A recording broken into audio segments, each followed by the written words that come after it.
envied by the mighty. Envied by the mighty. There is somebody here, by the reason of what God is going to be doing in your life, you are going to be envied by the ones that are even regarded as mighty. Yeah. When the mighty people are envying somebody, that means that something great is in that person's life. Envied by the mighty. In the book of 1 Kings chapter 21, 1 to 4. 1 Kings chapter 21, 1 to 4. You will read the account of a guy called Naboth. Naboth had a vineyard. And the king of the whole land was interested in the vineyard of Naboth. And he wanted that vineyard. He was sad because Naboth could not give him the vineyard. You will not be wondering, what is it? There are other lands that he could claim. He happened to be the king. But he was interested in Naboth's vineyard. There's something in your life that the enemy is after. But the enemy will not get that. Yeah. And it came to pass, after this thing, that Naboth the Jezreelite had a vineyard which was in Jezreel, had by the palace of Ahab, king of Samaria. And Ahab spake unto Naboth, saying, Give me the vineyard, that I may have it for a garden of herbs, because it is near unto my house, and I will give thee for it a better vineyard than it. Or if it seem good to thee, I will give thee the worth of it in money. Pray. And Naboth said unto Ahab, The Lord forbid it me, that I should give the inheritance of my fathers unto thee. And Ahab came into his house, heavy and displeased, because of the word which Naboth the Jezreelite had spoken to him. For he had said, I will not give thee the inheritance of my fathers. And he laid him down upon his bed, and turned away his face, and would eat no bread. You can imagine, you will not be wondering, just because of a vine, he even told him that he will give him a better one. If there was better, why didn't you go and get that one? Because it was better. Meaning that there was something in that vineyard. Every child of God has what is called an inheritance that can be likened to that vineyard. And if it is not well protected, in fact, the devil is always after that vineyard, that inheritance.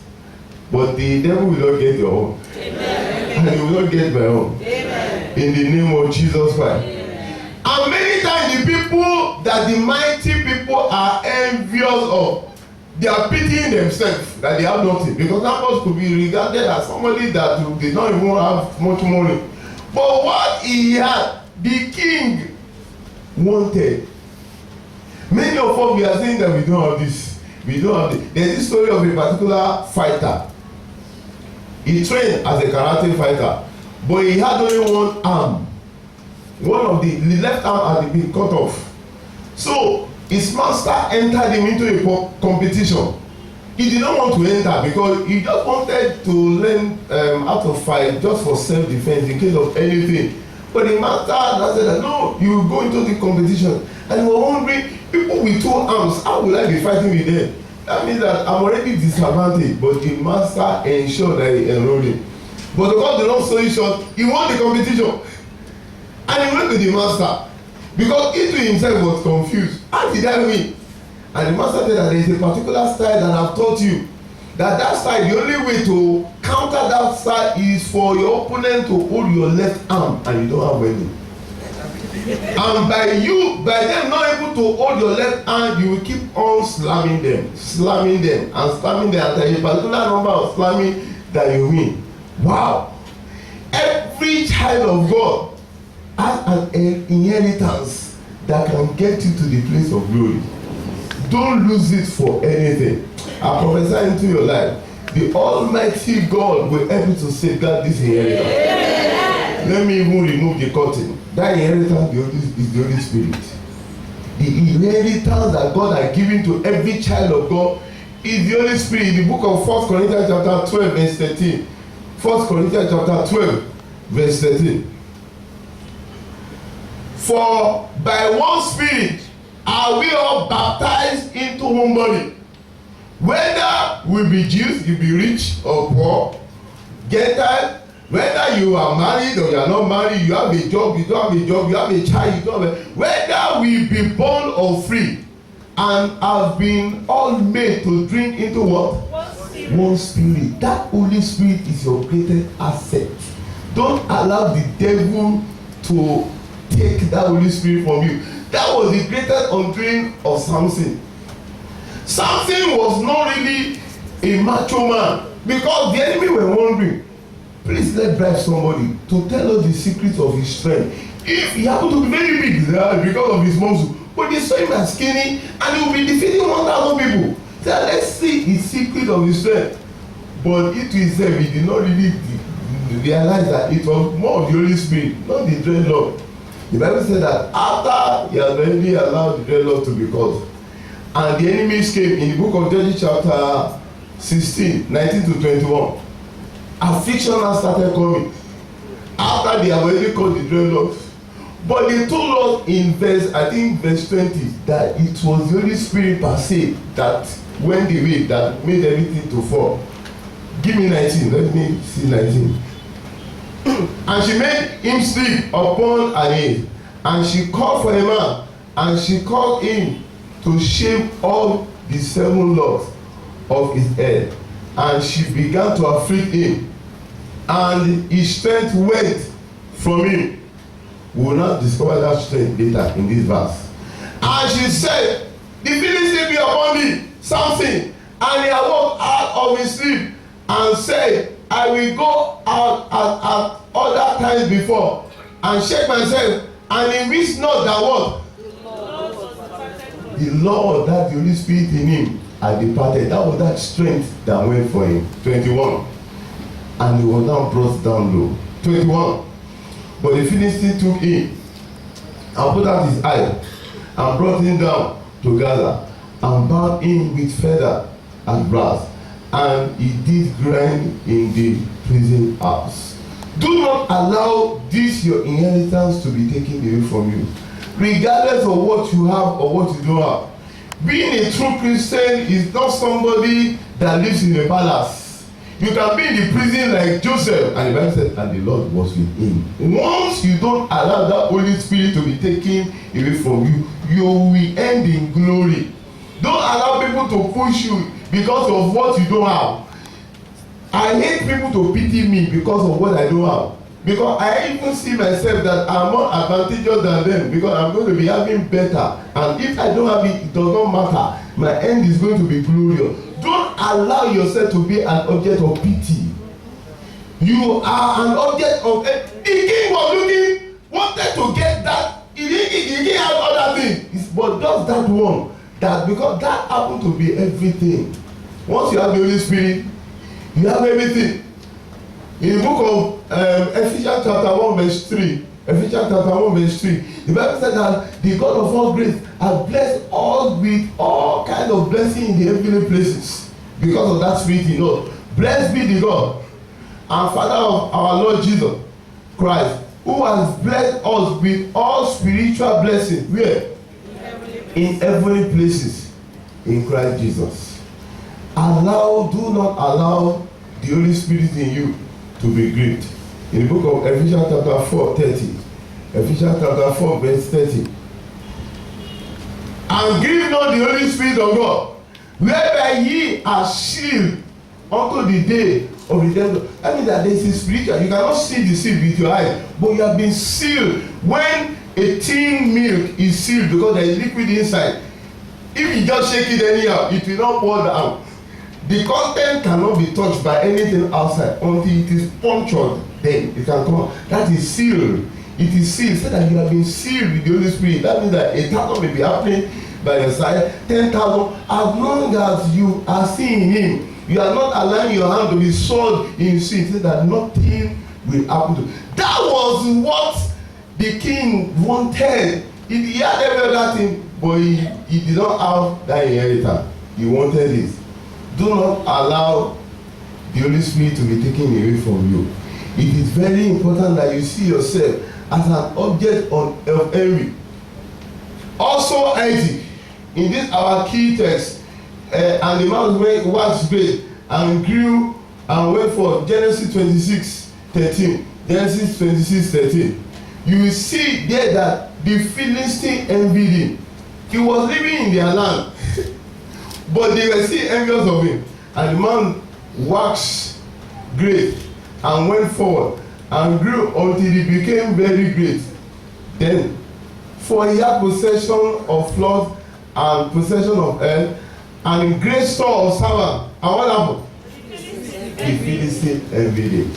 The Holy Spirit is the Spirit of God that you must not allow to go away from you. Once you have the Holy Spirit, there is nothing you don't have presently. Don't allow yourself to be bowed down. No. You have the Spirit of God in you. That Spirit of God in the book of Romans chapter 8 verse 11. Romans chapter 8 verse 11. Romans chapter 8 verse 11 telling us about that Spirit that we have. But if the Spirit of him that raised up Jesus from the dead dwell in you, he that raised up Christ from the dead shall also quicken your mortal body by his Spirit that dwelleth in you. Verse 14. If you go to verse 14, it's still talking about the Holy Spirit. How important the Holy Spirit is. For as many as are led by the Spirit of God, they are what? They are the sons of God. Let your joy be in the fact that you have the Holy Spirit in you. It is very important. One of the stories that I have in this contemporary world happened to be Anita Baker and Phil Disco. They, despite her voice initially, they said that her voice will not sell because it was not the regular voice. By the end of the day, she became a star. Don't allow yourself to be despised because of what you don't have, or how you look, or what you have lost. Or it does not matter. You have the Holy Spirit in you. You have everything, and you are still going to manifest it. How do you get yourself not to be shaken by what other people may be flaunting at you? Number one, know your God. Know your God. Daniel chapter 1 verse 30. Daniel 11:33. Daniel 11:33 said that they that know their God shall be what? They shall be strong and they will do exploits. Number two, know who you are in God. Know who you are in God. In the book of 1 Peter 2:9, 1 Peter 2:9, the Bible says that you are a chosen what? Generation, royal priesthood. You are special in the agenda of God. Know who you are. Know who you are. David said something. He said that every day that I will wake up, he said that he will say, this is the day that the Lord has made. I will make up my mind to rejoice and be glad. I think that should be Psalm 118, verse 14 or 24. Verse 24. He said that this is the day that the Lord has made. I will rejoice and be glad in it. Know that you have been wonderfully and fearfully made. Then number three, have a picture of a glorious tomorrow in your mind. Have a picture of a glorious tomorrow in your mind. In the book of Hebrews chapter 12 verse 3, Hebrews chapter 12 verse 3, looking at Jesus Christ, the author and the finisher of our faith, who for the joy that was set before him, that joy set before him is tomorrow he was looking at. That's why he was able to endure the cross. The cross was painful, but he was seeing himself that, they will give me a name that is above every other name after I go through this issue. Have a glorious tomorrow in your mind, and at the end of the day you will see that you will come up through. But more importantly, safeguard the Holy Spirit in you. Hearken to him. Pray more in the Holy Spirit. The Holy Spirit has been leading us to yesterday. You see that we ended this our teaching on the same point that we are ending today. Listen to, hearken to his leading and pray more in him. I'm telling you that by the time you are praying, and me too, when I was living here yesterday, and anytime I will be driving, I don't put up my radio. When I'm on the road and nobody is with me, when I'm in the gent, I say that let me pray, let me set up this power of God that will move me onto a new level, that will enlarge my capacity. Shall we just feel that God bless the name of the Lord? Let's bless the name of the Lord. And let's bless the name of the Lord. Let's say, Father, thank you for your word.